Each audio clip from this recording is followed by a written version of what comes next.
Peter, good to see you.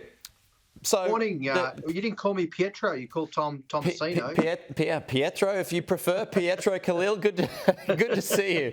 Now, well, I'm going very well. So once enough people have been vaccinated, Pietro, should that mean restriction-free domestic travel? Oh, absolutely. I think we in Australia have lagging behind the rest of the world, both on the vaccine rollout and getting our citizens back in the country. And I think as a first step, if you're looking at domestic travel, that's a smart first step. Once you've got the vaccinations in place, there should be no reason why states lock down borders if there's enough people vaccinated. I will just say on that, Pete, that what we need to move from is not travel bubbles. That's what we're talking about now. We're actually going to be looking at the world having what's called probably travel bridges. I don't know if you remember, maybe you're not old enough, but back in the 90s when you travelled overseas, you had to kind of get a yellow fever vaccination or other vaccinations to travel to certain countries. That's most likely what's going to happen. If you're vaccinated and you're travelling to a country that has high vaccination levels and potentially herd immunity, there will be travel bridges. Now, Australia is caught behind on this because Scott Morrison did not invest in federal quarantine places to get the Australians back and then move then on to tourism and international students and family visits. So we're lagging behind. And the vaccine rollout has been really slow. He promised 4 million jabs by the end of March. He didn't get anywhere near that by the end of March. It was 1.5 or 2 million.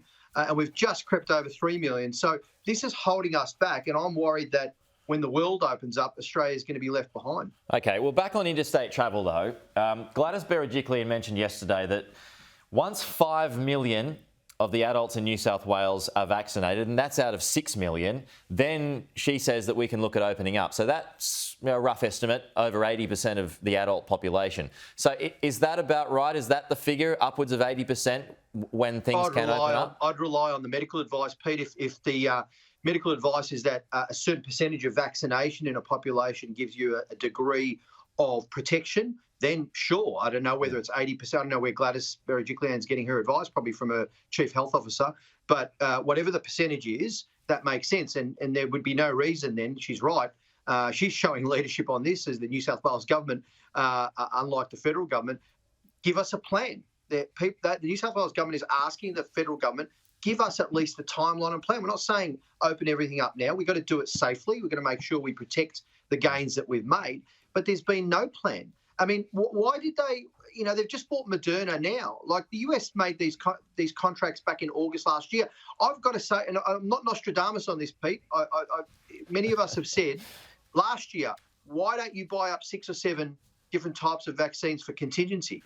Because even if, some of these might fall over at trial stage or might not work or whatever, for whatever reason, but you've got contingency. They went with 2. And now they're scrambling to sort of, sign contracts to buy Moderna and pick up the supply. It's just a laggard federal government. And these are the 2 things they're responsible for, right? Federal quarantine and vaccine rollout. OK, just back on international travelling, and you mentioned there, and this has been spoken about before, kind of vaccine passport, right? So it's sort of, it's stuck to your profile. How would you feel about when international travel, if you are vaccinated, people coming back and bypassing hotel quarantine or any kind of outside quarantine other than home quarantine? So let me rephrase that. So would you prefer home quarantine for international travellers once they are vaccinated? So that's a good question because I reckon it depends upon, and again, seeking the scientific advice on this, the data around the transmissibility of COVID-19 within those people who are vaccinated. If the transmissibility is low, in other words, if the vaccine also provides not just protection against illness, but also against transmission or a degree of protection against transmission, then you may be able to, based on the science and the medical advice, have Australians who are vaccinated travelling overseas get a test before they board the flight back to Australia, get a negative to get onto that plane, then get home, do home quarantine for a couple of days, get a test at home, get another negative, and then you won't have to do the 14 days. But that really depends on whether the vaccinations help reduce transmissibility. And that evidence is now, that data is coming through to be looked at. So I hope we get to that stage, because then you could have Aussies travelling and we can have international tourists and family visits and international students without having the 14-day quarantine with a series of tests, get negative, but you're vaccinated and you're not. We know that you're not going to be transmitting COVID if you're vaccinated and you caught it and you can't pass it on to someone else. Yeah. Do you think Scott Morrison's done an about-face on borders?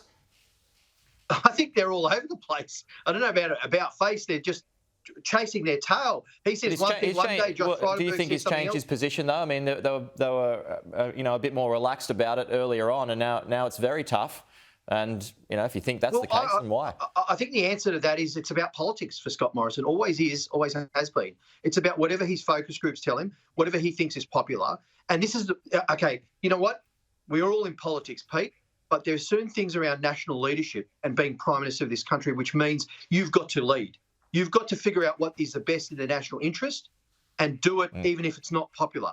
Many Prime Ministers have done that, whether it's John Howard or Bob Hawke, our previous leaders. Doesn't matter about the politics. They've known that they have to put the national interest first and they have to lead and they have to actually convince the population that this is the best way forward. He doesn't have the courage to do that. He basically just shifts with the wind on whatever he thinks might get him re-elected. And that is the problem with this government. It's the same lack of vision that we saw in the budget, and from Frydenberg. So I don't really put much store in how he's done it about face and why he's done it about face, except for the fact that it's for his own political life. Okay, I just want to get your thoughts on these comments from Jane Herdlichka.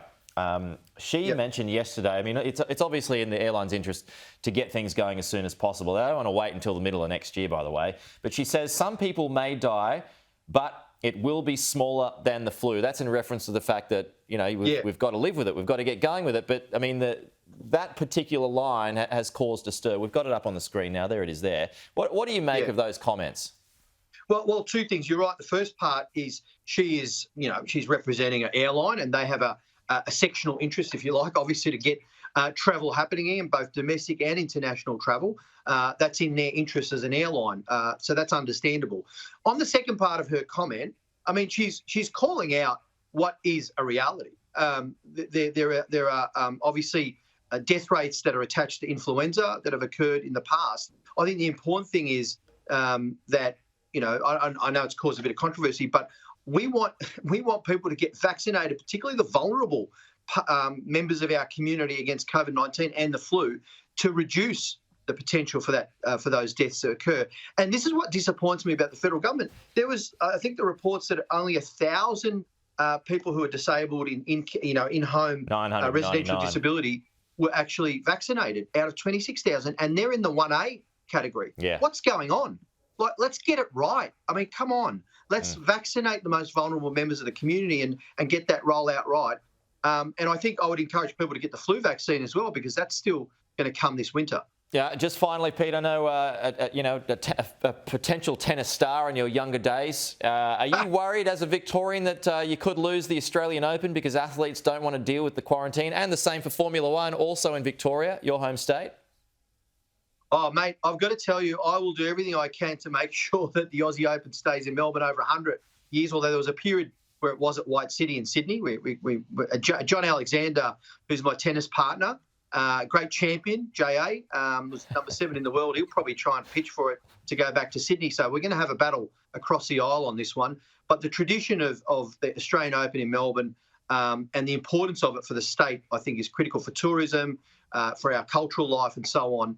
And I think, these tennis players, like lots of people have had to quarantine, I think they can get over it. All right.